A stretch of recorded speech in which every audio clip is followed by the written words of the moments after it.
CTV News at 5 with Hudson Mack. West Shore RCMP say tonight the man they arrested after an assault in a Colwood pub is well known to police. Greg Brotherston was acquitted of second-degree murder in a high-profile trial in 2010.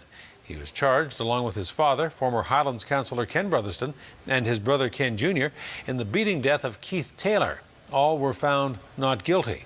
31-year-old Greg Brotherston was arrested Tuesday after a man was seriously injured trying to break up a fight at the Country Rose pub in Colwood. The 57-year-old bystander was punched in an altercation and has undergone brain surgery, now in a coma in Victoria General Hospital.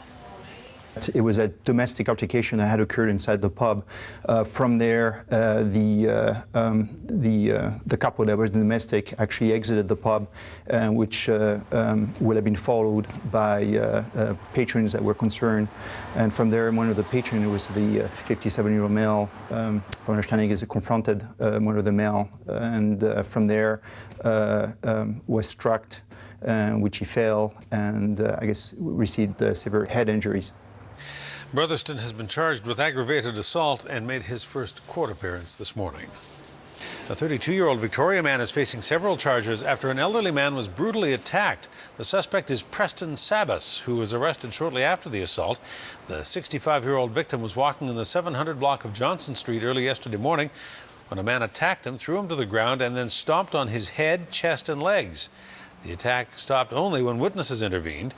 Police say it was brutal and was unprovoked. The police are really concerned that this attack was very unprovoked, and actually Mr. Sabas had a co-worker walking with him that couldn't believe what was happening.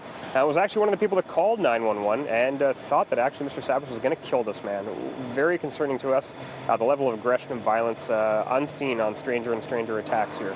The senior is badly hurt. He's recovering in the hospital from serious injuries, but police say he will require surgery. Sabas is due in court on the charge at the end of this month. Victoria police say they've arrested a drug dealer who was operating in local schoolyards. The 20-year-old was taken into custody at lunchtime today in what police have dubbed Operation Jump Street. Vic PD won't say what school he was arrested at, but there was an undercover officer who posed as a high school student and purchased more than 40 ecstasy pills over a week-long period. Officers say the dealer's been selling drugs to high school students throughout the capital region. Trafficking drugs on or near a school ground now carries a minimum sentence of 2 years. Victoria firefighters are painting the town pink right now as part of Breast Cancer Awareness Month. Fire crews will be rolling around in a bright pink fire engine through the month of October for breast cancer awareness. The firefighters say they decorated the truck in an effort to get all of us to think pink. Last year we did the Pink T-shirt fundraising campaign for the Breast Cancer Awareness Month, and this year we thought we'd just step it up a little bit and increase our exposure and awareness to breast cancer, and hopefully raise a lot more money to find a cure for this terrible disease. The Victoria Fire Department will be cruising around town collecting donations for the fundraiser this year, and donations are also being accepted at the Fire Hall on Yates Street. For a $25 donation to breast cancer, you will receive a pink T-shirt to proudly wear yourself. The developer of a proposed luxury marina in Victoria's Middle Harbour has jumped a major hurdle. Transport Canada has now given the development the green light. The $20 million luxury yacht marina is slated for development between Lime Bay and Songhees Point. Victoria's Bob Evans and Alberta's WAM Development Group are the partners in the 29-slip project. People living in the area have complained that the development will block the view from local condos and will increase traffic on and off the water and make the area more dangerous. But the City of Victoria says the changes made to the original plan help the marina fit nicely into the neighborhood. We've always envisioned some sort of a marina there, some sort of activity on that waterfront to bring vibrancy back, but understanding that reducing the scope and scale to more of a community scale, one more acceptable to the neighborhood, was important for us. The development has already gotten the go-ahead from the province and the Songhees First Nation. The approval today from Transport Canada also includes a number of safety upgrades, such as new signage, lighting, and an increase in harbour patrols. We contacted Save Victoria Harbour, that's the group against the plan, but it says it needs more time to digest the decision before making comment. For the first time in more than a century, well, more than half a century on Vancouver Island, the Heber River is naturally going with the flow after the removal of its dam. Water is now running along the natural river bends near Gold River after crews dismantled the Heber Dam. They took down the 10-meter high, 120-meter long timber crib dam to return the river to its natural condition.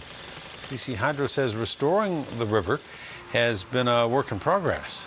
We had the Hunter Creek and Heber River comes together like a V just above the dam. We diverted those two river systems around the dam this summer, so we get the excavators in there to remove the dam, treat the creosote contaminated timbers and all those kinds of things. And then after that, we began to rebuild the river channel with gravels and cobbles and boulders, woody debris, up to a certain flood ability, so it can withstand those large rain events that we get. So it was a pretty intense process. Remediation work will continue, and in the spring there'll be more trees planted along the river to prevent erosion. Once it's complete, the project is expected to fall within its allocated $15 million budget.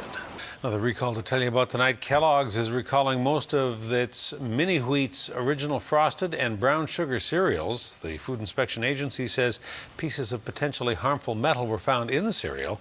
The products have best before dates of April 1st and July 29th, 2013. If you have the Kellogg's Mini Wheats in your cupboard, you should return them to the store where you got them for a refund. Well, the heat has delivered a bumper crop for berry farmers. In Ladysmith, they're seeing red as fall harvest season is bringing a berry bounty. Farmers at Yellow Point Cranberries are flooding the fields, causing all the ripe berries to bob to the surface. The staff used a water wheel harvester to pick up the fresh fruit today. The farm is praising the warm temperatures in the summer, helping to mature the crop. Early on, when we had pollination, the end of June, beginning of July, it was really actually quite nice. The bees were able to get out there and work well, and the more pollination you get, the better, the larger the fruit will be. So that was really helpful. And then throughout the fall, everything kept growing nicely. So we're just getting into cooler days now, and the colors darkened up the fruit a little bit, so that's excellent. Yellow Point Cranberries says most of its crop is sent to the Ocean Spray Company, where the berries are turned into juice. To a tragedy on the Lower Mainland now, and a first for BC. A teenage girl posted a clear cry for help on the internet just weeks ago. It went unanswered and she took her own life. 15-year-old Amanda Todd posted this video on YouTube last month. It shows her flipping through index cards that reveal the heart-wrenching story of how she was apparently bullied. She changed schools several times, even moved to another city, but the torment didn't stop and was relentless online. One boy used a naked picture of Todd as his Facebook profile picture, and another actually encouraged her to kill herself, and yesterday she did. The Coquitlam School District says it is aware of the bullying, at least it was, and it is now investigating. The Mid-Islands Habitat for Humanity group has found itself in an unfamiliar situation. The group has an empty home without a family to live in it. The home on Strathcona Road sits empty after the family it was built for moved out. A single mother and her two kids lived there for several years, but she has remarried and moved away and has returned the keys to Habitat to give another family a hand up. So far, though, Habitat has not been able to find a family to move in. To qualify, your family income needs to fall between $25,000 and $52,000 a year in total. No down payment is required, and payments are based on 25% of your family's total income. Well, we can't believe it, but we can't seem to get the word out to the residents that this is available, and this could be you. This could be your next home. So we've done some advertising in the newspapers and had some information sessions, but still aren't seeing the families that we think that we could serve, the low-income working families that would belong in this house. We have tried to blitz the schools, the churches, the public areas, libraries, local storefronts, and we just over a period of multiple meetings have had upwards of 5 families, and I just personally as a local realtor know that there are lots of families out there who need affordable housing, and this is without a doubt the most affordable that they'll ever get. Habitat will accept applications over the next few weeks. If you'd like more information and to apply, visit habitatmvi.org.